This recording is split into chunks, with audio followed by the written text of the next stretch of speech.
Hello, welcome.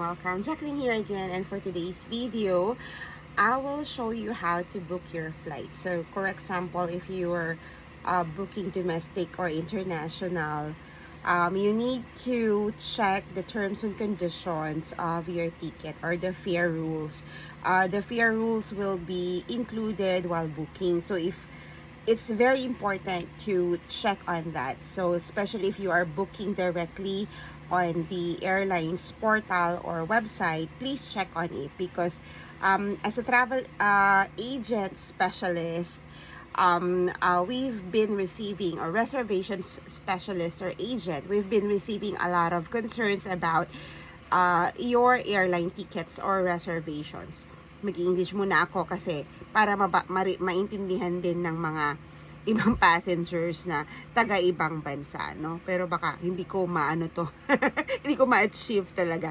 So, let's try to check. So, for example, I'm booking a flight using Qantas website.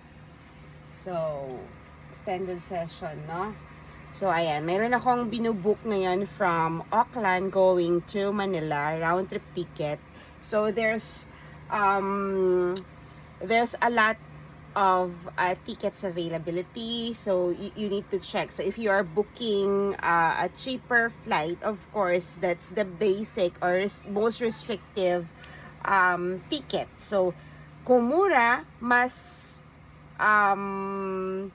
may mga restrictions. So, on that case, you need to check ilan ba yung, ano bang mayroon ka. Do you have a check bag? Do you have a carry-on bag? So, yun yung mga sisilipin mo. And if I'll cancel the flight, do I get a refund or do I get a credit?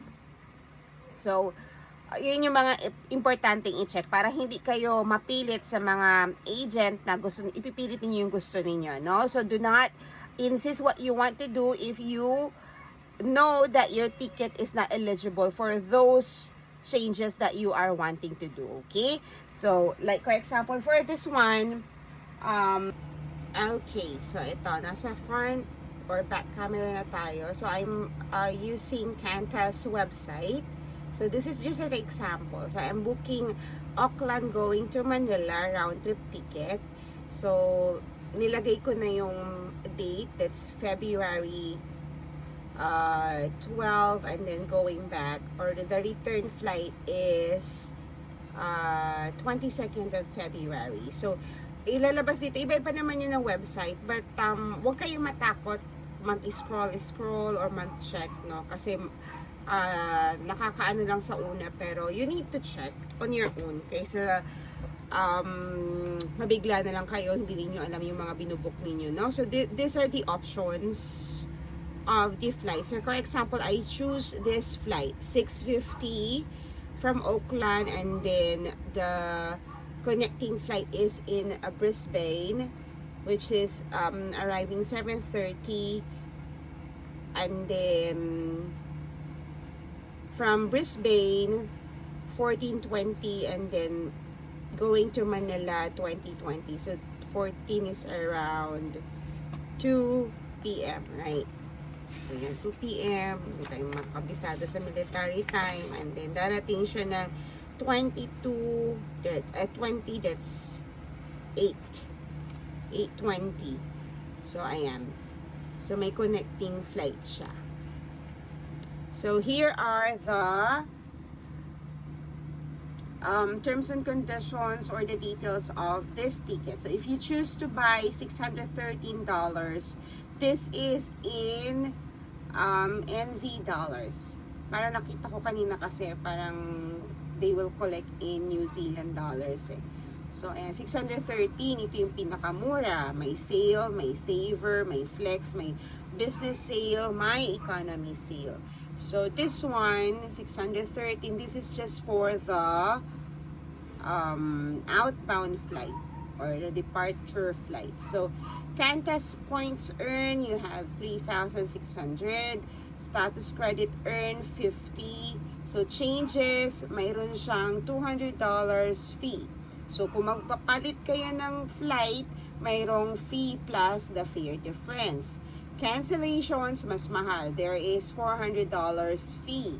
Included bags. Check. So, you have bags. You need to check your bags later on. Kung check bag ba yan or carry-on. Standard seats, starting at $70. So, again, sa mga nagbubuk, bakit bumili na ako ng ticket? Dapat included na yung seats. Yes, correct. It's included, but it is under airport discretion. You will get your seats upon boarding. So, ibig sabihin, yung mga ganitong ticket, if you want to choose your seats in advance, you will pay for the fee or the seat fee. So, if you don't want to pay, you will just get your seats upon board, once you are boarding. Tama ba English ko? O, tapos, doon naman sa mga wag na kayong choosy if you are traveling together with your someone or a friend. I want to seats together. So again, it is under airport process. Okay? So if you want to sit together and if you want to choose your seats in advance, you will pay for a fee. Okay? So, request points for upgrade. Ibig sabihin, if you are mileage plus holder ng Qantas, it is a no. So you cannot request for an upgrade. Upgrade to an higher cabin is not permitted on this ticket. For the saver, ayan, pare-pareho lang, no? Mayroon dito mas mura yung change fee, 100. Cancellation is 200.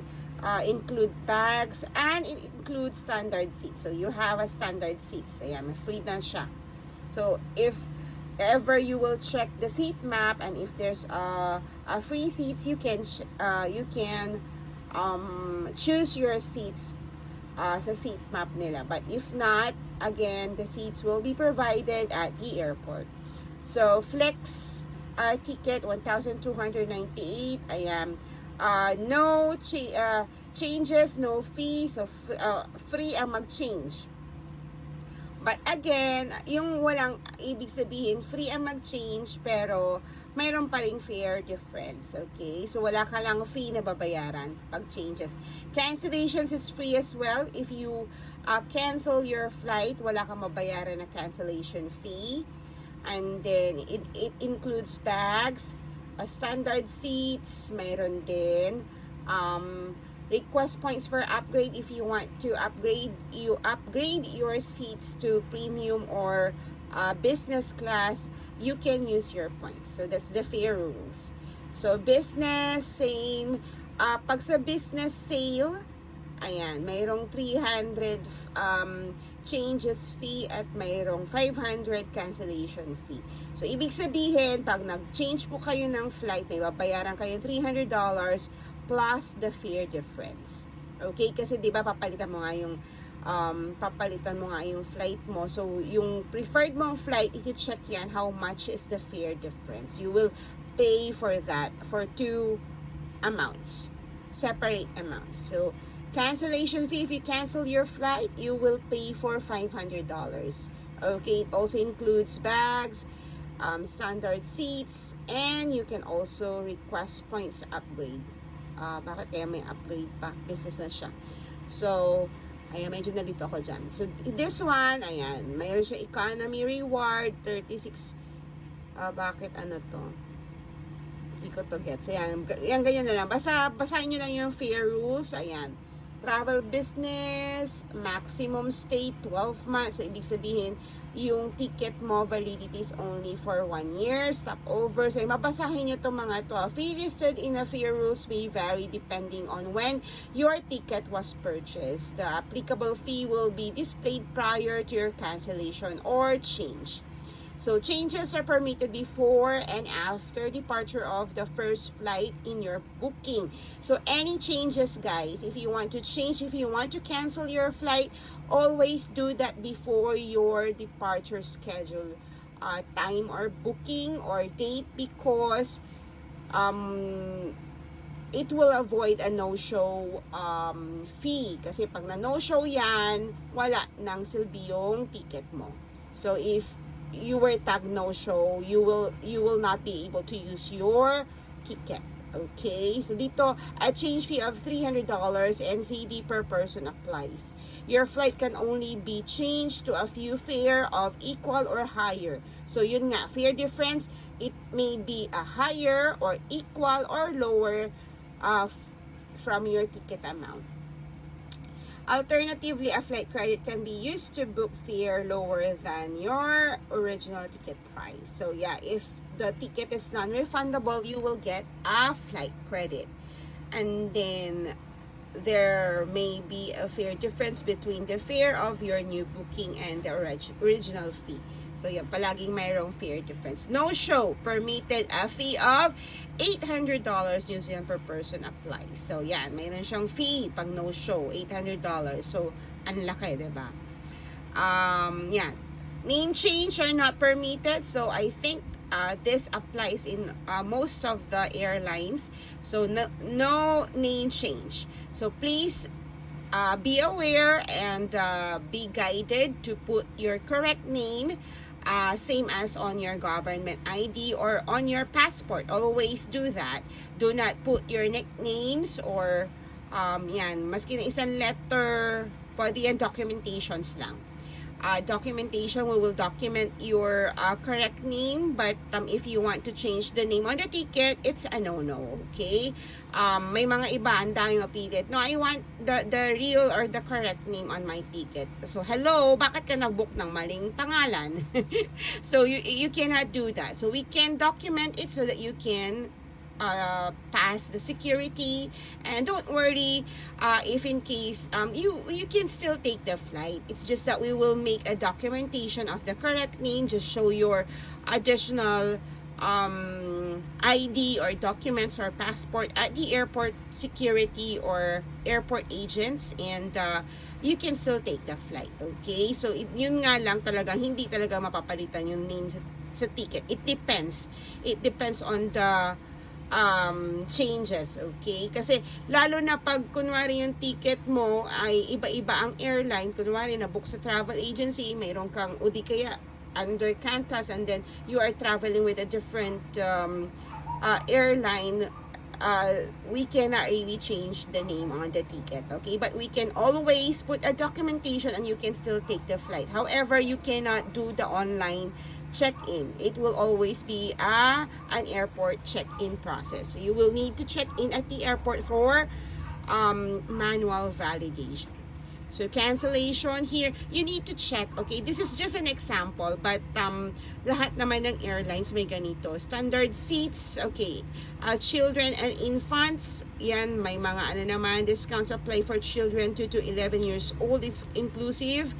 So yan, you can request for lap infant bassinet as well at the airport, or you can do it online.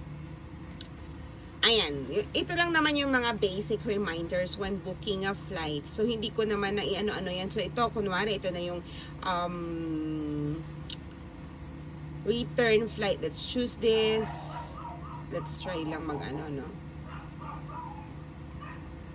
Ayan, this is just the important details while booking flights. You should know the terms and conditions, the fare rules that the ticket that the fare rules of the ticket that you are booking, so that you will be aware, okay? And yes, ang mura, pero marami naman siyang restrictions, or if you will go to a higher amount, and then still checking. So ako, okay lang ako walang seats, and then pag nandun ako sa airplane, once boarded, I can check na pwede naman kayo makisuyo if the seats are available. You can sit together naman na, ano lang ako, ayoko na magbayad ng seat fee kasi seat lang naman yan.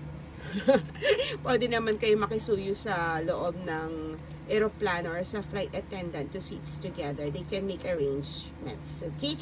So ayun, medyo mahaba na yung ano natin tutorial. So this is just a bit of informations about booking flights. Dapat maalam tayo at alam natin yung mga bagay-bagay when booking, no? Especially yung mga nagbo-book na walang pakialam, pinapabook lang sa iba o sa travel agency, hindi nyo alam. So provide all the details, all your correct name, your date of birth, your email, para walang problema. So yeah, I'll make another video